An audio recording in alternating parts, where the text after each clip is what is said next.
I know we had a few more registered, but I'm going to go ahead and get us started so we can stay on time. My name is Cindy. For those of you that don't know me, Cindy Lowry. I am the newly minted president of the League of Women Voters of Greater Birmingham. And our board of directors is also, we're in sort of that transition month where we're transitioning from the previous year's board to this year's board. So we haven't even had our orientation yet. But there are a few of the board members on the call here. Ellen, and I saw Ellen and Scotty, who are both new board members for this year for the League of Women Voters of Greater Birmingham. So thank y'all. And this is our June program. And we're excited that Bo Bowden, who's also on the call, reached out to us about having Mr. Johnson, Michael Johnson, of the General Manager of the Birmingham Water Works, speak to us. Y'all, if you don't know me, my day job is director of the Alabama Rivers Alliance. So water is a central part of my life for more than just personal reasons. It is, I think about water almost all the time in various aspects of it. So very appreciative of water and appreciative of water utilities and all that they do to make sure that our water is clean and safe and gets to our home. So we're excited to hear the presentation tonight. I don't really have any announcements since we're sort of in that transitional board phase. We don't have any announcements for anything else we have going on, but we will certainly stay tuned to your email and we'll get out some plans that we have for later in the summer and then in fall with voter registration. And we're always doing voter registrations and other voter service activities. And so we'll keep y'all posted via email on those things. With that, I want to introduce Michael Johnson is the General Manager of the Birmingham Water Works Board, where he is responsible for providing service to over 600,000 customers in its 5-county service area. So sometimes when we hear Birmingham Water Works, we think Birmingham proper, but it is the entire large area, 5-county area that the Birmingham Water Works serves. Michael has over 37 years of management and accounting experience. He was previously Assistant General Manager for 10 years with the Waterworks as Assistant General Manager of Finance and Administration. And he's also worked as Director of Finance for the City of Birmingham and various other finance jobs in his career. And in addition to his civilian career, he's a retired colonel with over 26 years of service as an active duty and reserve military officer in the United States Marine Corps. So thank you very much for your service. And Michael holds a Master's of Business Administration from the University of North Alabama, a Master of Science with a major in taxation from the National University in San Diego, and a Bachelor of Science with a major in accounting from the University of Alabama at Tuscaloosa. So a lot of experience, a lot of education, and a lot to offer us tonight. And so with that, I'm going to turn it over to Michael. And I will, if you have questions as Michael's talking, you want to put them in the chat. I'll keep up with those and probably save them to the end unless there's some clarifying question I need to break in on, but we'll keep ourselves on mute while he's doing his presentation, and we'll save the questions till the end, but feel free to put those at any time in the chat. So if you're like me, you think of them and forget them. So go ahead and write them in there if you're able to access the chat feature. All right, thank you, Michael. I'll turn it over to you now. Okay.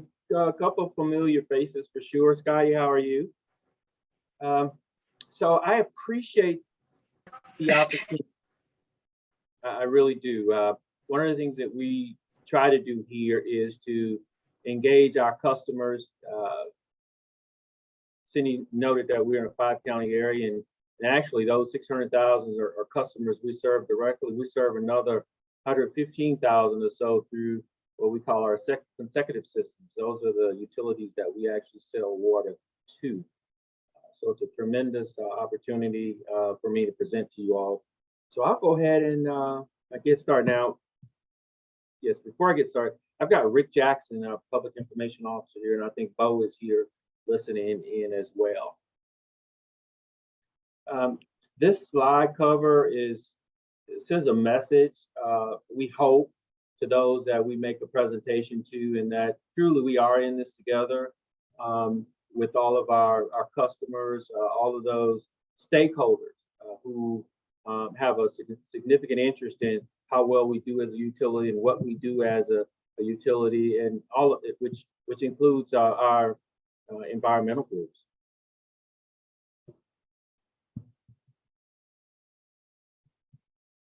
So here's our agenda for tonight. And I'm not going to spend a lot of time on some of these slides, quite a bit. Talk about our leadership a little bit. We have a framework that within which we run the utility. It's called Effective Utility. Michael, the slide did not advance for me. I don't see it advancing. It did earlier, but it's not right now. It's still on the cover slide, Michael. Still on the cover slide. There we go. Okay. There it is. Yeah. There we go. Okay. So talk a little bit about our leadership here. The process that we use to kind of manage utilities is called effective utility management. We do plan strategically. Talk a little bit about that. And then an overview of our system. So you get an idea just kind of how vast the system is. Then a little bit about our finances, how we set rates, a little bit about our operating budget, our capital budget, and talk a little bit about COVID because it's impacted us for sure as we've tried to continue to deliver water despite the impact of COVID. Then a little bit about some of the initiatives that we have, funding priorities. We've got the federal funding that's been allocated to around the country. And we'll talk a little bit about that. And then a little bit about our system with regard to awards that it's won because of its performance in a lot of areas. And then I've got, we'll answer some questions for it. Okay, board members, and these are posted on our website. We have board members with different experience. Mr. Rice is a finance guy. Mr. Director Burbidge used to be the finance, or actually the, I'll call him the CFO of Shelby County. Ms. Huffman has vast experience in working with customers. Director Ward has a significant, some of you may know him. He's been around the community for a long time. Finance background, also executive at Regions and also Raymond James. Dalton Naismith has a lot of experience in working with the utility as an attorney and also represents other utilities. Director Mims was an employee here at one time, so he's got over 30 years of experience at a utility. Dr. Monkus, George Monkus, professor at UAB, who's been on the board for a number of years. Attorney Lucian Blankenship has been in the community and served on boards. And then Tom Henderson, he was the mayor of Centerpoint for several years. So you can see we've got a diverse group of leaders here. And then our executive management team, you see there, Mrs. Fisher may have been the person to make the presentation tonight. We wanted to let her do it, but she's actually on vacation and it was previously scheduled. Derek Murphy, and then Jeff Thompson. Talked a little bit about it, or I mentioned effective utility management. It was established by the American Water Works Association and several other organizations back several years ago. And it has these 10 attributes. And when we plan for the utility, we set goals, identify projects that will impact these 10 different attributes. And you can see product quality, customer satisfaction, so forth. And I'll talk a little bit about that a little bit later. And then these other guiding principles of leadership, strategic business planning, knowledge management, all of those things are important to us.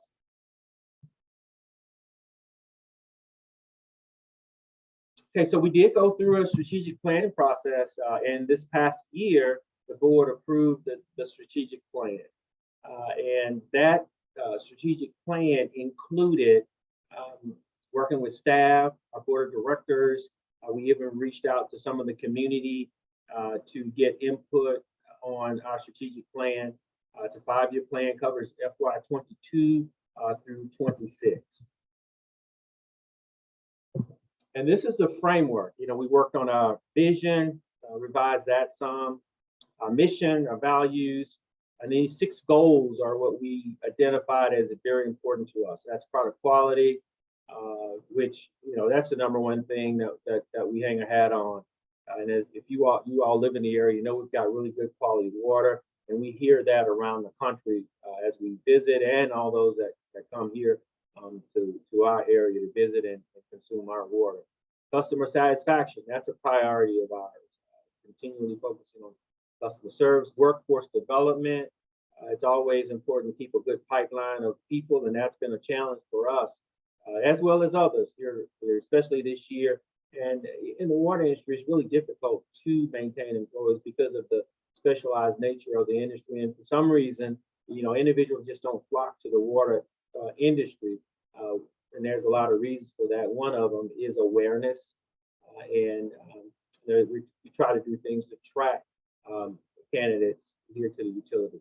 Infrastructure, you know, we've got over $1 billion in assets here, and we're constantly looking at ways to maintain those and funding a capital program to make sure that we're maintaining that infrastructure. Financial viability, of course, is very important. Setting rates, establishing reserves at the levels that they need to be in order to maintain our bond rating. Looking at rates and customers. You know, we have a customer base that has varied levels of income. We go from City of Birmingham, where the core of our customers are, where you got a 25 or 26% poverty level, to highest wage earner or household income families, which for this area is Mountain Brook. And so vast difference in income, but we have to consider all of that as we set rates and look at how we're going to maintain the financial stability of the utility.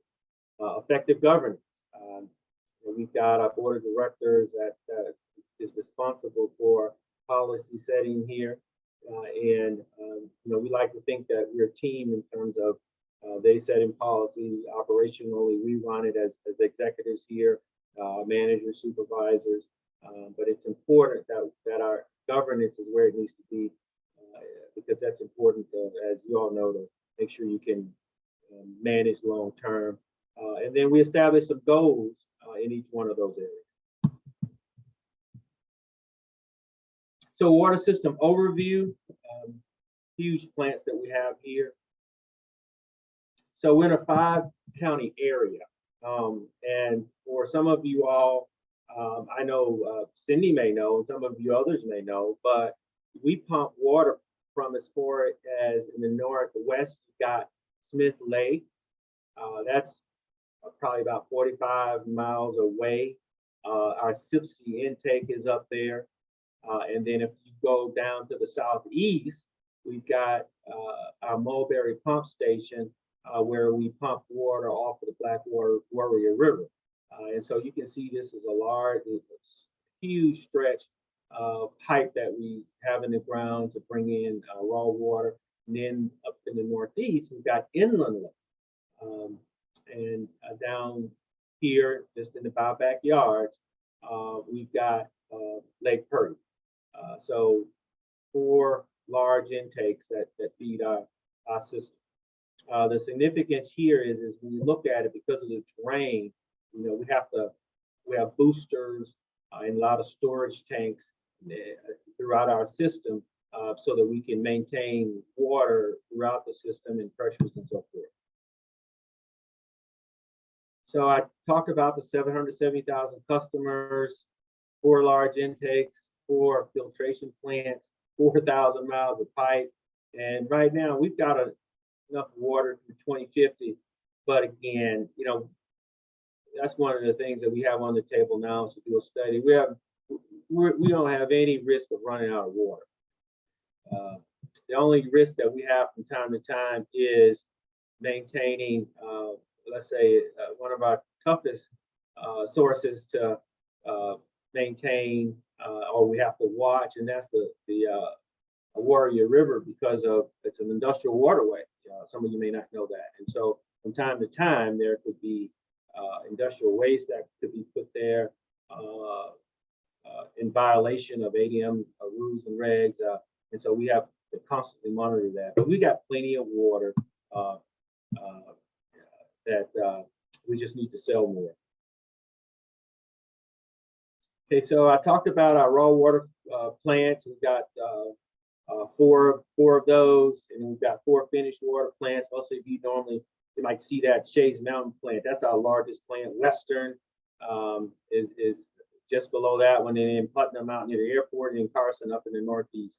And we've got capacity to pump about 289 million gallons a day in raw water. Finished water, we can treat about 189 million gallons a day. A little bit about our finances. Operating budget for 2022, a little over 115 million, 77 million capital budget. We got around 700 employees right now. That's what we budget, but we're really short right now. We probably got around 645 or so, and 1.2 billion in assets as of December of 21, and that's just the book value. That's not the replacement cost. We think the replacement cost is probably around 6 times that, not more. So a little bit about our rate setting.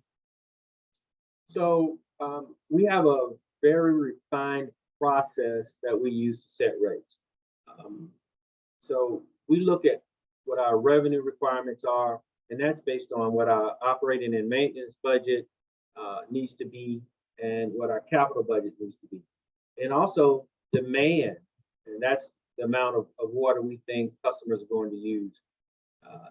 And then we look at our policy requirements. One of the strongest things that we do here is we have good policies, and we follow those policies so that when we're rated by our rating agencies, much like when you get your credit rate, if you've got, if you're not overburdened with debt, if you've got certain resources, you get a better rating, from a credit rating agency.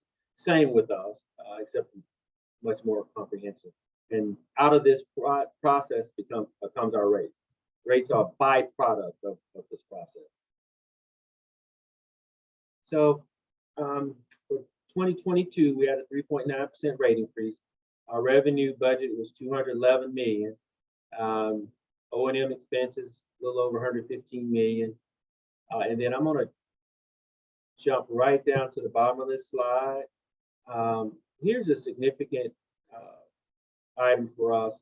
Our debt service for 2022 is just under 60 million, a little over 59 million, probably best. And so we're always looking at how much debt that we have on that we're paying, how much we're borrowing. Now, here's really something that's significant for us. We are generating, or have a goal to generate, a significant amount of our cash for the capital program through cash. We call it pay-as-you-go capital. And for 2022, we projected that to be about $35 million. So that allows us to refrain from borrowing. When you refrain from borrowing, you don't have that interest cost. And over the long haul, if you can increase your debt to net asset ratio, net debt to total assets, which is this ratio, you can get a ratings increase. And again, the higher the rating, and we're just below AAA, but the higher the rating, the less you pay an interest cost. A little bit about a capital program. I mentioned it's $77 million. And this is, I talked about the assets that we have. Again, this is a vast system with just a vast amount of assets or equipment that's distributed throughout our organization, our footprint that we need to be able to deliver water to you. We've got 5 dams that individuals don't realize that we've got that one in the lake. That's the one that people see quite a bit up that way. But then Lake Purdy, we're off of the Lake Purdy Dam, but huge assets here with our dam. And then we read about it's over 220,000 meters every month. If you're doing the math there, that's probably, we're reading somewhere around 10,000 a day on if you consider a 10,000 a day on a 20-day work week, but we're working overtime now because of our personnel shortage.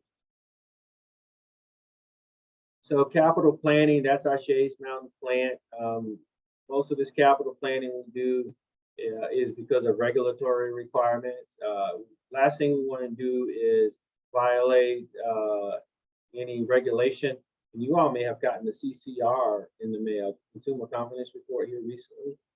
We have to publish that annually, where we go out and give you the results of all of our testing for all of the constituents in the water throughout our system. Right now, we've got a huge project, a filter plant project, to replace these 2 filter buildings with this one huge filter building. Lake Purdy Dam, that dam's been there for many years, and we've got a project now. It's about a $40 million project, we think, right now, to refurbish this dam. So pipeline replacement, that's near and dear to our heart, and I know it touches each one of you. Because of our pipeline replacement, I dare say, each one of you probably have seen us in your neighborhood.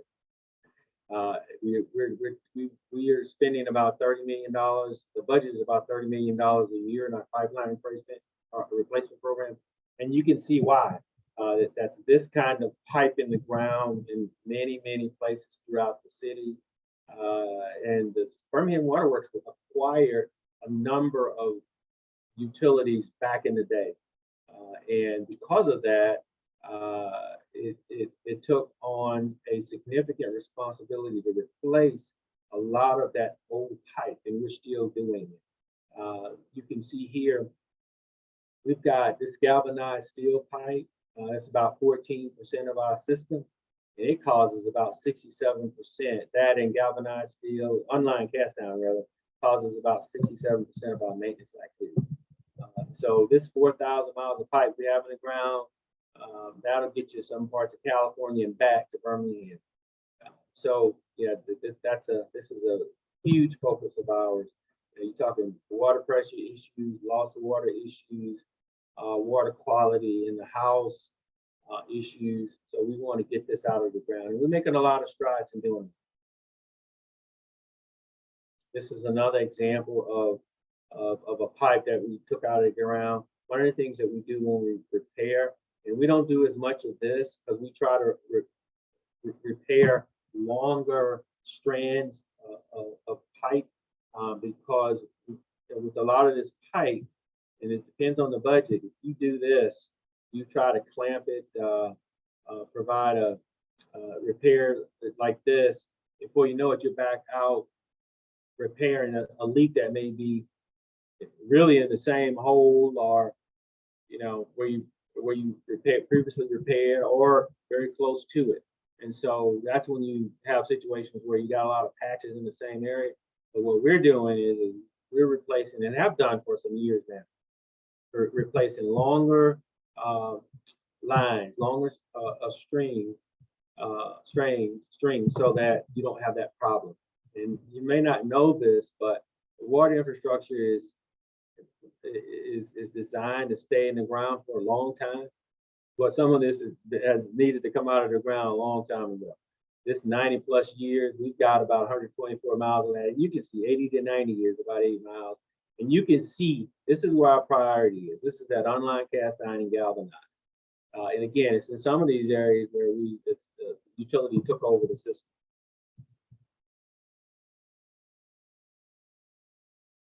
Okay, COVID. Just briefly about COVID. When we started COVID, when all of us were impacted with COVID back in, I can still remember this, in March 11th, I think it was, we had a board meeting, and that was the day that we said we weren't going to cut water off, because as you all may recall, that there was a big push to make sure individuals had access to water because of the link to COVID, the spread of COVID, to cleanliness, hygiene, and so forth. So right away, we stopped disconnecting water service. And our governing body, our board, was involved in that. And I have my hats have to go off, or has to go off to our employees because they've continued to struggle through because they have families as well. And I can remember when this all started, none of us knew what was going to happen. I mean, it was like, somebody just said, okay, you got the plague coming and what do you do? But you know what? We had to work. I mean, there's no way that you could go through that without our employees working. And fortunately, that first time around, we didn't have a lot of employees that were out because of COVID, mainly because, with our meter readers, we had them social distance and we continue to do that in the morning. And we were just blessed, really.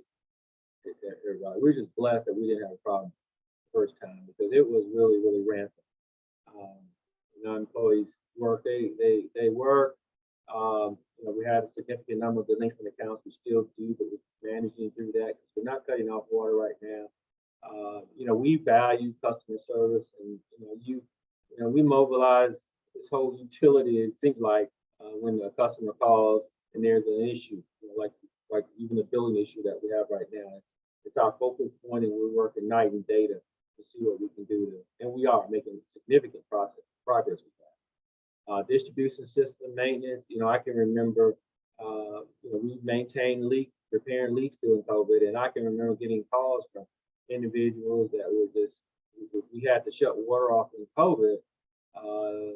People were upset about that because they were thinking their relative, their mother-in-law or their parent, elderly parent didn't have water. What are you all doing? And so, we didn't blink at that. We know people have to have water. And so we keep our eye on the prize, so to speak, and we try to deliver. I think we've done a decent job of that. We have had some personnel shortage in our meter reading and editing area. The reason for that is, again, we've had some meter readers. It's been hard to find meter readers and staff in general, engineers across the board. We had a job fair back in March where we actually saw 500 and something individuals that came through, and we were able to identify about 40 people that we hired from that job fair. So we're consistently looking at opportunity to hire, and we may do another job fair. So, but we'll keep our focus on trying to get good people. And if you all know any good people, send them to our website. We need good people. And what the utility industry is a really, really good industry. And this editing process, maintaining and staff in that area has been important because those are the people who review bills for accuracy. We don't just send the bill out when a meter is read. If that meter reading seems to be implausible for some reason, we actually do a second read, take a picture, and we go out and our editing staff actually edits. So before we release that bill, it has to be a true reading. Notable initiatives. One significant one here is, we're always trying to save money. I mentioned that we want to limit our reliance on long-term debt. We also want to reduce the amount of outstanding debt. I mentioned earlier about lower the debt, lower the interest costs, lower the operating costs, the less strain on rate increases. So in 2021, we refinanced about $465 million in debt, and we saved about $35 million. That's part of our strategic plan. It's one of the projects that we identified, and this plan has many projects in there, all designed toward effective utility management and making the utility better at what it does and becoming more efficient and effective at what it does. And we want to collaborate with partners in our 5-county area. We go out to neighborhoods. I've done, I don't know how many of these presentations, and our employees, we'll go out to any neighborhood. We'll go out, Mayor's Association, I made presentations, Mayor's Association, these other groups. But we want individuals to, and your customers, want those who are interested to understand what we do and why we do it. We're very active members of the Birmingham Business Alliance because, I was on their committee, and I say this because we're really big on trying to leverage our spending ability to help drive our economy here locally. this 5-county area. So you look at that capital budget of up to 77 million, our operating budget. I focus on trying to make sure that we use businesses here in our area. It goes a long way to increasing the quality of life of our citizens and helping to drive small business. And we all know what happens when small business grows, your community grows. And if people have better jobs, the educational system is enhanced. And again, community engagement, we'll go out to communities when they ask, because again, we want our community to know who we are and what we do and why we do it. So just some highlights here. We've got a couple of bills. We've got the BIL, the bipartisan infrastructure law that was passed. And we've also got the other funding, ARPA funding, that's been passed. And we are actively seeking to get some of that money, either from the city of Birmingham, from Jefferson County, from the state of Alabama. We're looking at grant opportunities, and this is just some highlights of where we see our funding needs. So pipeline replacement, a little over 75 million. We could spend quite a bit, and what we're doing there is we've submitted requests to the state revolving fund, and a lot of our requests are being made for projects that are in the Justice 40 census tracts. That's our low income census tract, but just happens to be where a good number of our leaks occur. That unlined cast iron pipe, the galvanized steel pipe. And so, that's kind of how we set priorities as well. And it just so happens again that those two coincide. Lead service line replacement. We've got lead service lines in some of our areas. We think we got about 21,000 or so, but we replace those as we replace pipe. And there's some we've submitted requests to the state of Alabama to replace some of those. And so that's a priority for us. Automated meter reading and automated metering infrastructure. This $60 million is what we think we can use to get started. That estimate may be a little low, but we've talked about that for several years. We had it in the budget to do a study for this year as part of our strategic plan. And the situation we're in now with meter reading just underscores our need to really take a hard look at it. And as you can see, it's expensive though. It's really expensive. And there are a lot of challenges associated with it, but that's a funding priority. Generators, we want some backup generators in some of our areas. Those are expensive. Fortunately, we've been able to manage without those. However, we'd love to have some backup up at some of our plants, because as you all know, you've seen some of the storms that have come through. Been a lot of rain, but we've had some tornadoes, and so we've been blessed in that none of our facilities have been taken out. And even if it has happened, we're able to get smaller generators. But we love to get some whole house generators that run our entire plant. So bam, if something happens, you can just click on a generator and that plant can operate. Because I think just a little bit about that, our pumps and motors are huge. These are huge pumps and motors. They're pumping water at some of our intakes. Some of these pipes are 60-inch and 72-inch pipes. So you can imagine the thrust that a motor needs to be able to at our intake, take that water in and pump it. So 52 million, but these are some huge generators to power these huge pumps. We've got some other filter plant projects out there that we need to work on. And then there's some other projects. I didn't label those.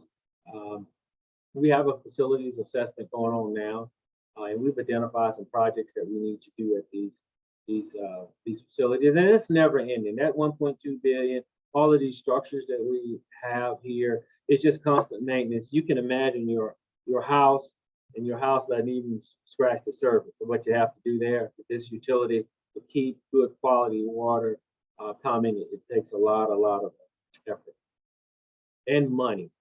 Testaments to success. And you can go out here and see this on our website. We have won the Distinguished Budget Presentation Award for the last 2 years. January 1 in January of 2020 and January 1 of 2021. We applied for it first year. That was one of our goals here to do that. And so the significance of this, though, is you can look at this budget book and it tells the story of what this utility does and why. So if you are interested in our water testing department, that's in our Enviro Lab, you can go in there and read about that in Enviro Lab. You know who's in it, what they do. If you're interested in, let's say, meter reading in our field services, our customer support services department, you get curious about it, you can go read about it. You can start at the beginning. You know, if you want to know about our accounting department, our IT department, and it's prepared in accordance with GFOA standards, and it's designed to tell a story, and it tells that story. It's out on the website.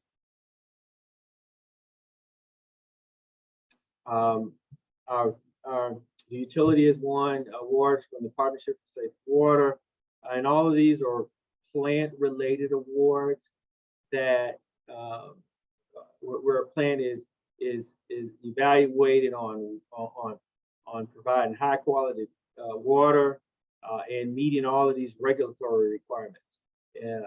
And so it's not very easy to win those, because we're graded every, ADM has a representative, Alabama Department of Environmental Management has a representative that comes and inspects us on a regular basis. And you can look at these agencies here, all parties of it. Association of Metropolitan Water Agencies, that's the agency that the membership of that agency, utilities that are members probably make up 90% of the water customers around the country. And then also, of course, there's American Water Works Association, the largest organization. Some of you probably are already familiar with those. So a bunch of awards there from Partnership for Safe Water. One here, our training award. And of course, we won awards from ADM, and I won't pick these, but our training award, we have won an award since 2013 we applied for this, and we landed in the top 10 with regard to our training. And actually, this past year, we were 7th and qualifies with what's called the Hall of Fame. And for a utility our size, that's a significant accomplishment, because we're in there with the likes of Citibank, the likes of all of the larger corporations, international corporations. And we're fortunate that our training department has done a really, really good job in helping us not only just win an award, but our training is really good, and it's constant here with all of the licensing, whether it be forklift licensing, whether it be commercial driver's licensing, whether it be training on going into some of these spaces and close spaces, whether it be training on electrical hazards, just training on trenching and shoring, where we're digging big holes in the ground and having it's just because it's a very, very safety needy work environment for us, a lot of hazards, and so training is very important to us. And these are just some of the awards that we've won throughout. So from a financial standpoint, we're rated with Moody's AAA2, that's one notch below AAA. And then they cite, here's some bullets here, they cite our reserves, they cite our service area, and then what's not here, as part of that process is we have a plan, and Standard & Poor's kind of hits it here with AA with Standard & Poor's. but strong policies, strong operational management. So that we've got a 5-year operating budget, which we take to 10, but we kind of stick with 5. 10's a long time, but we look that far. We got a 5 and 10-year capital budget. And here, our water rates, as much as the water rates are really competitive, what the challenge is here is when we combine our sewer rate with that water rate. In most cases, you all probably see it if you're on Jefferson County Sewer. The Jefferson County Sewer rate is probably 2/3 of your bill, and then the water is probably 1/3. So these are really, really, really significant awards for your utility, for our utility, because they help us control rates because we've got good ratings, and we're well respected in the financial markets for the quality of our bonds, and we never have a problem selling them because of our financial viability. And with that, that's it for my presentation. And at this point, if you've got some questions, I would really like to answer. All right, thank you. That was a lot of information. I have a lot of questions, but I think I want to make sure that we get the audience questions as well. But I guess I do want to start with one sort of very basic customer, like what I think basic people need to understand. Some folks on this call may already understand it, but I want to make sure everybody does. You mentioned the rates, and just a second ago that we, for a lot of us, at least in the Jefferson County area, we pay sewer and water on the same bill. So if you could explain a little more clarity how the sewer and the water, Birmingham Water Works, are not the same entity. How does that work? And then I don't know if that gets into the public versus private utility realm, but we think of utilities. There's some public utilities like Huntsville, I think, is completely public. I'm not, but water utilities are all set up kind of different. So as far as whether or not, I mean, your revenue comes all from rates. So in my mind, you're private, but that may not be how it's best described. So yeah, we are a public utility established under state statute. Okay. So we bill for Jefferson County. For Jefferson County, their sewer is based on the amount of water that passes through the water meter. And that is why we bill for them. And that's based on state law and how it's written. And so on a customer's bill, if it's Jefferson County, the bill is actually on the left side, and our water bill is on the right side. So what if you live in Shelby County? So in Shelby County, depending on where you live, you may be on Southwest sewer. Southwest has a utility. You could have Jefferson County Water and Southwest Sewer. So you just pay a whole separate entity for your Yes, we do bill for Southwest as well. Okay. So so you say you're public, but you're not like a government agency. You're not like an arm of the city or anything. No, we're separate. We're separate. We have our separate board. We're not a part of the city of Birmingham. We are a separate standing board established by state law. Okay. And then just for clarity, because I know a lot of us in the environmental world think of electric utilities are very different. So we have Alabama Power is an investor-owned private utility that's regulated by Public Service Commission. All the water utilities that I know of are not investor-owned private utilities. They're funded by our rates, correct? So Birmingham Water Works gets its revenue from rates. All right, I do have a long list of questions, but I want to open it up to y'all to see if anyone, and feel free to either post in the chat or come off of mute. I think we have a small enough group that you could come off of mute if you have questions.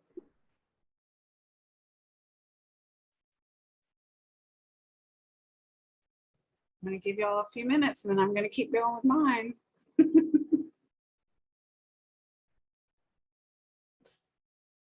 All right, well, my next question was, you mentioned the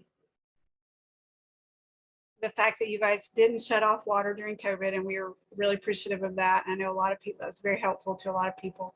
And I wondered if y'all were going to be participating in the low-income household water by water. Yep. So we have an application, and we're ready whenever we are able, or our customer applies for assistance through that agency to accept those payments as payment on their water bill. Okay. And I know that's just a temporary set of money that was put out through the COVID relief funds. But I think that's a good, we're going to be advocating that be more of a permanent program. Yeah, that would really be good, Cindy, because the thing that we did is we reached out to the state and we actually helped them craft their program. Because again, we're the largest utility, and we think that we can provide a little bit of input. So we were happy to help, and we're happy that we're positioned to be able to accept those payments for those customers, low-income customers. And I should clarify, when I said we there, I meant Alabama Rivers Alliance, but I know the league is also supportive of folks getting help with their water bills. So, if y'all have questions, I'll pause a minute before I go to my next one.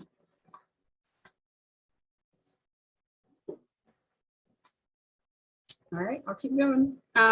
You mentioned the money that you're getting that you applied for from the infrastructure bill, and you mentioned the lead replacement lines. And I've always been curious about lead lines in the state. It's kind of hard to know where they are and where those issues are.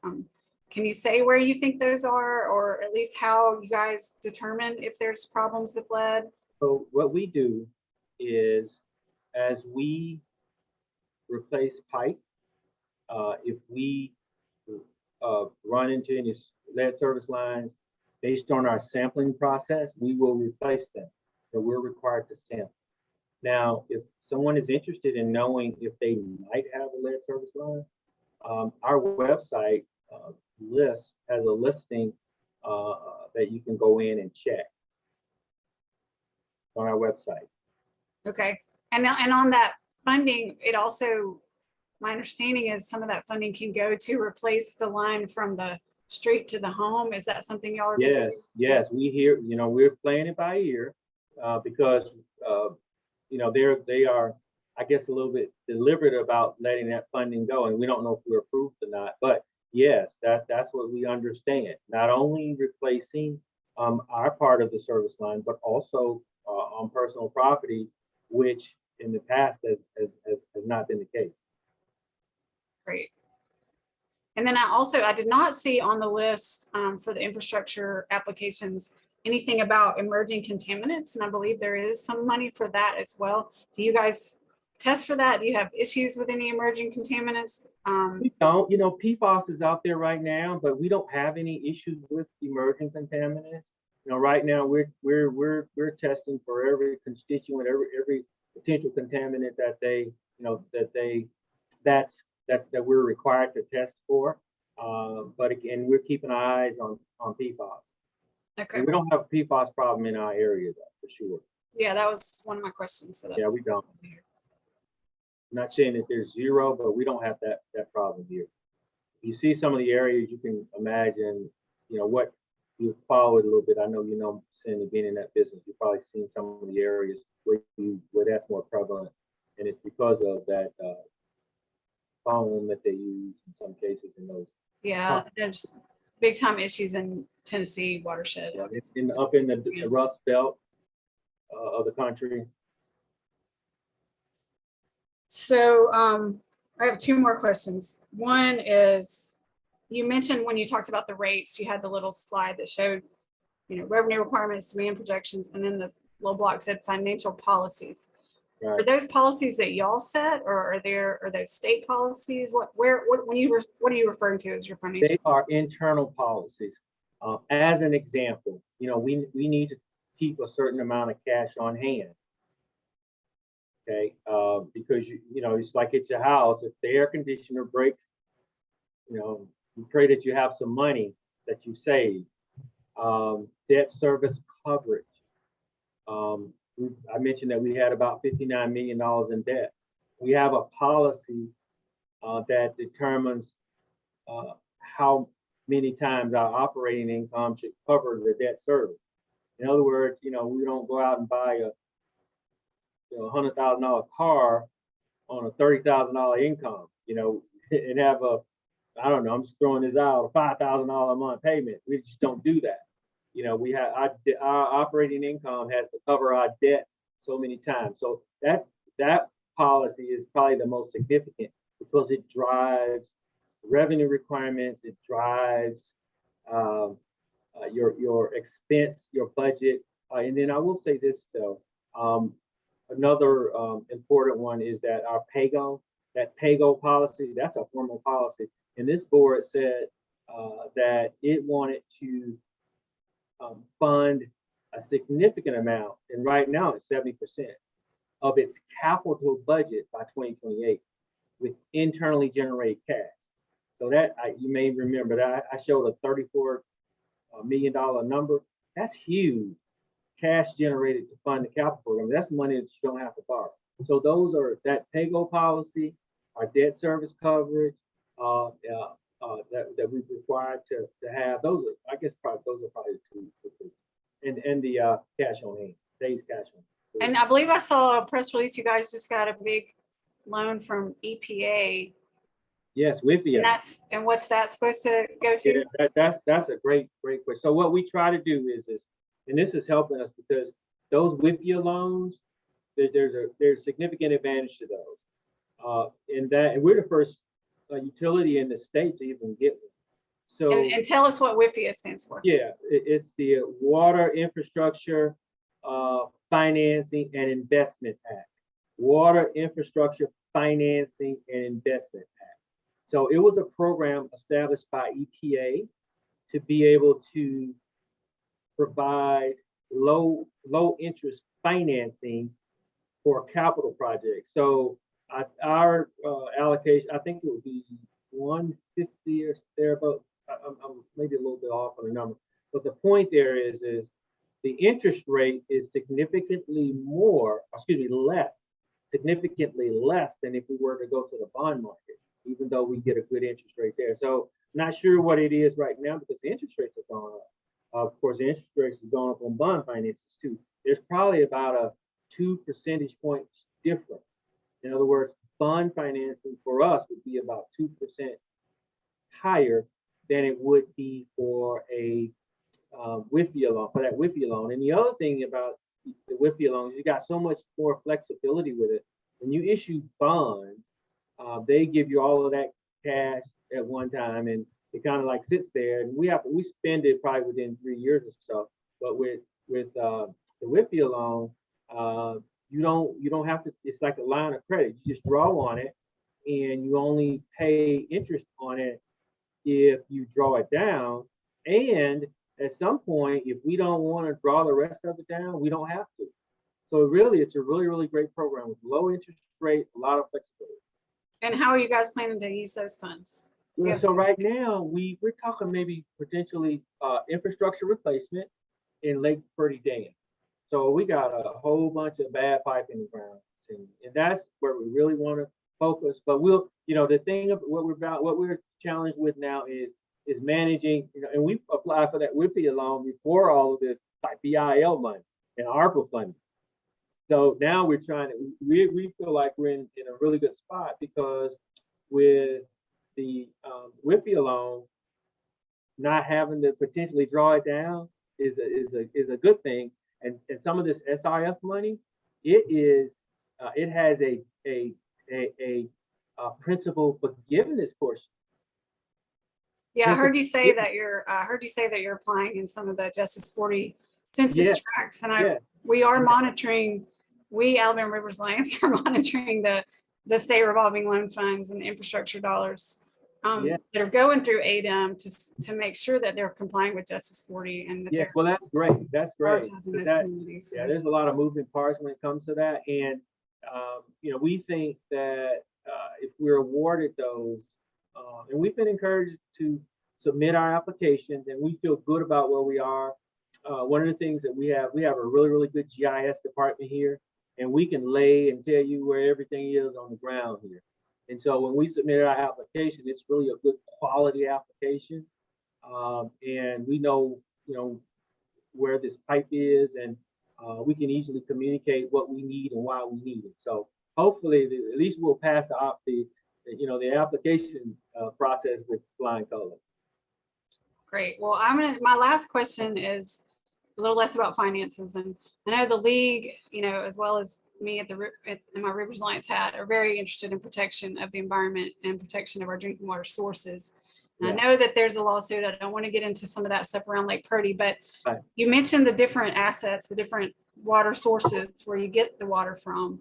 Just, talk a little bit about how you guys work to protect the sources. I mean, it's all surface water, so that means it's all water that can get polluted pretty easily. So how do you work to protect that drinking water source? So we have watershed protection policies and procedures in our service area. One of the things we want to do though with those is we want to see if we can maybe get these areas to adopt them all.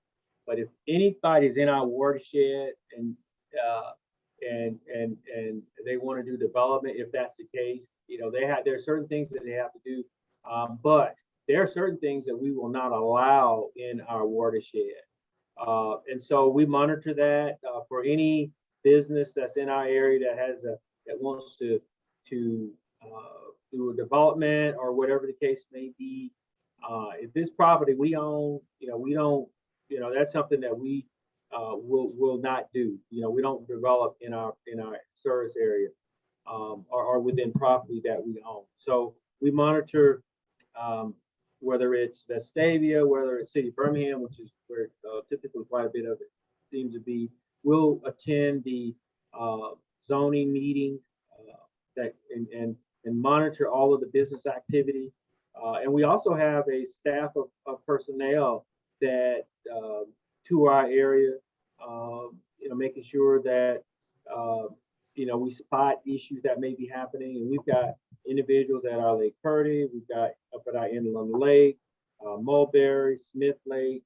And again, we monitor these areas and we are very, very protective of our water sources and because we understand the importance of it. Great. We do have a question in the chat from someone else. So yay. How do you find staff prepared to study and test for certificates needed for various skill areas? Is help available for assistance in getting the right skills and to study and get certified to work for you guys? So how do we find staff? We typically will list jobs and I'll tell you, it's really been difficult. And once we get individuals here though, we will, we have something called a grade 4 or grade 1 through 4 actually. We actually can teach that course here and if need be, they can, we do a limited amount of teaching here. We have done that here in the past.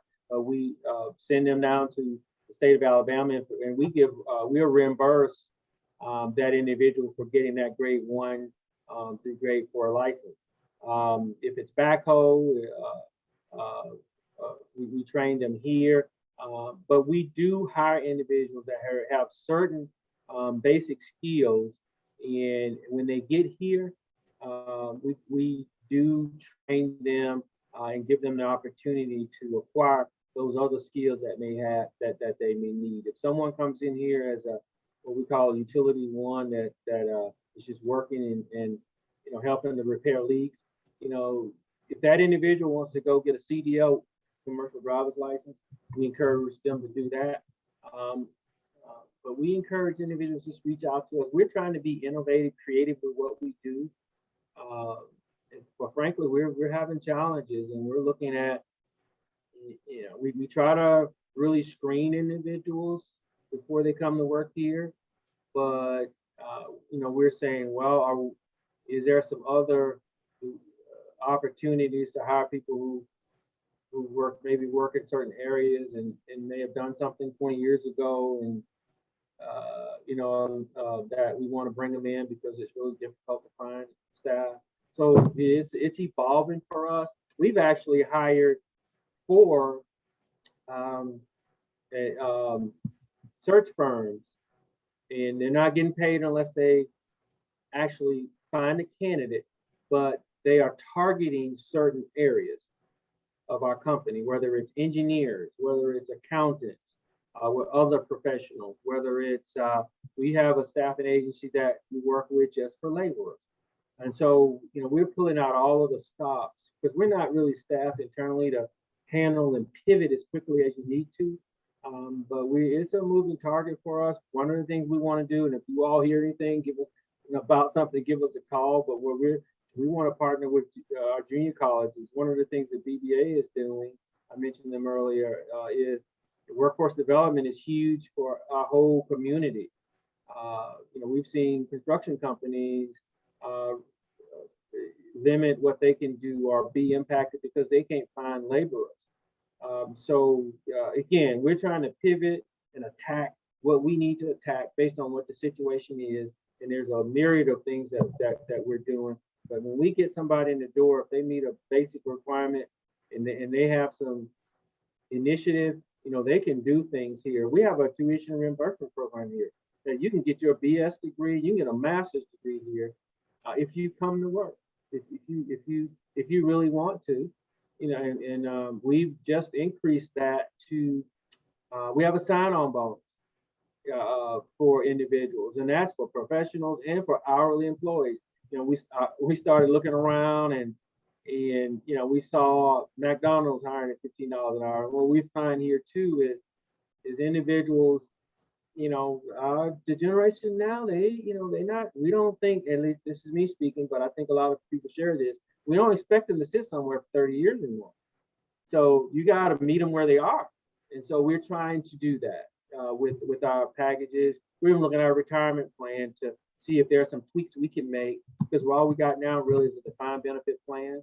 I know you didn't ask all of this, but the defined benefit plan, and what we want to do is maybe keep that, but what do we need to tweak it some to add some more little pieces to it if it's not too expensive?